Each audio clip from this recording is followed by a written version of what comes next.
home to the world's most exclusive collection of top-tiered munitions. So, how can I help you? From the very first moment its menu loads, Rogue Company radiates bold personality. You're immediately punched in the ears by a surprisingly catchy hip-hop infused soundtrack playing alongside a raucous cast of unique characters. This free-to-play team-based shooter combines facets from many of the most successful competitive games out there to deliver a fun package that requires skill, patience, and teamwork to succeed, even if that also means it's lacking in originality.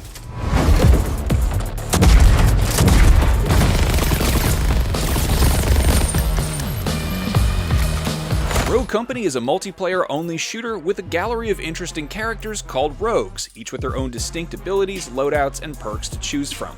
Moment-to-moment gunplay is snappy and responsive, if lacking oomph. Movement is a little light and floaty, feeling at first like you're skating around the map, but that stops being distracting once you get used to it. Even though Rogue Company has only 3 4v4 game modes that have all been seen before for the most part, there's enough variety in the 9 maps and the playstyles they require to avoid boredom. The first mode listed is Demolition, which has no respawns and is structured a lot like Counter-Strike. It's also the least impressive mode.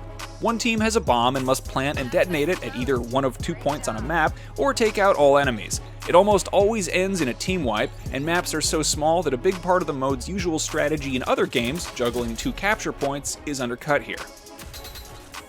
The Extraction mode is basically a better version of Demolition since it also has no respawns but only has a single objective point that both teams fight over. If you activate a terminal on that point, a timer starts to tick down. It's always a frontline battle over a mutual interest, keeping it more focused and tense. The final mode is Strikeout, which is the least demanding of the bunch but also the most original. It works in a similar fashion to the survival game mode from Destiny, in which each team has only a limited number of shared respawns. However, the catch here is that there's also a single control point that will drain respawns from the enemy team if you hold it. This addition makes Strikeout feel like more than just a slight variation on Team Deathmatch, incentivizing a defensive playstyle. No matter the map or mode, there's a satisfying variety of weapons to choose from, even if they're mostly locked to specific characters. Each rogue has 2 primaries to pick from in a mid-match buy station, as well as a secondary pistol, melee attack, gadgets, primary ability, and assortment of perks. You accrue money for your actions during a match that's used to go buy and upgrade these tools of destruction between rounds.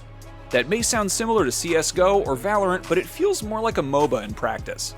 You may also constantly find yourself wishing for a proper cover mechanic. Dodge rolling is a helpful evasive tactic, but control points are so littered with waist-high cover that it feels like a missed opportunity not to have one.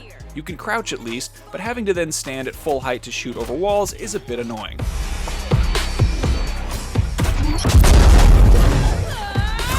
There are currently 14 rogues in Rogue Company, 6 of which are available for free, and 3 of those 6 are among the best in the entire game. Ronin, the confident sword-wielding mascot, is an excellent offense-focused character with a great exploding throwing knife ability and a collection of perks focused on awareness and speed.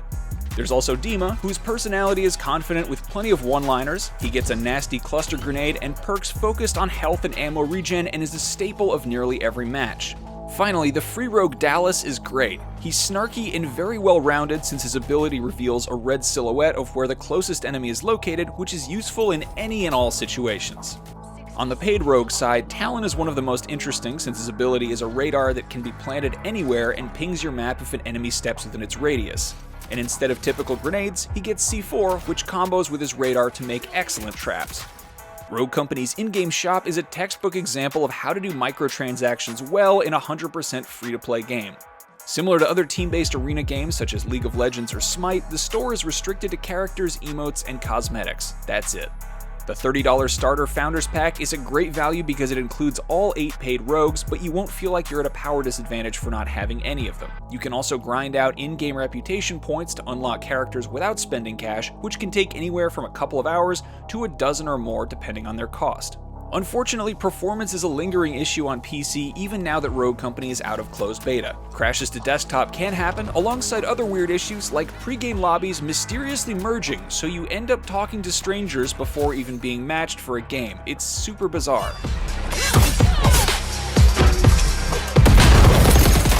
Rogue Rogue Company is an entertaining, if derivative, shake-up to the established hero shooter genre, mixing elements from various other games to prop up the handful of unique ideas it can call its own.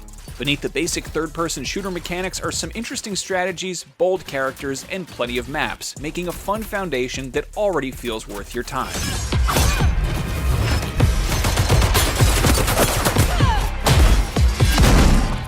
For more on Rogue Company, check out 15 minutes of gameplay right here, and for everything else, stay tuned to IGN.